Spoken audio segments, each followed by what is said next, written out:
Naalala ko yung inilustrasyon ko sa inyo dati, kung natatandaan nyo. Yung lumang coins, sa tingin natin parang wala nang halaga yon. Pero depende sa natingin eh. Tinitingin doon ay walang alam sa sa worth ng barya na yon, na lumang barya, eh wala talagang halaga. Pero kapag ang titingin doon ay yung mga coin collectors, ang laki pala ng value nun, mga kapatid. Mataas ang value ng mga lumang barya. Kaya kahit ang barya mo ay walang halaga na, pero kapag ang tumingin dyan ay ang coin collectors, ibibigyan pa yan ng mataas na value. So minsan ganun tayo eh.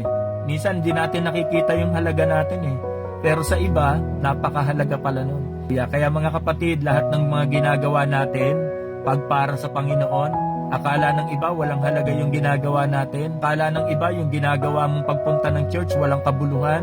Akala ng iba yung pagpunta mo sa gawain ng Panginoon walang kwenta.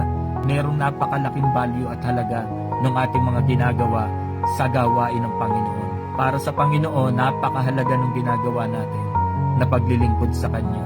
Hindi man natin nakita yung halaga natin o hindi makita ng iba, nakikita ng Diyos yung halaga po natin. Amen?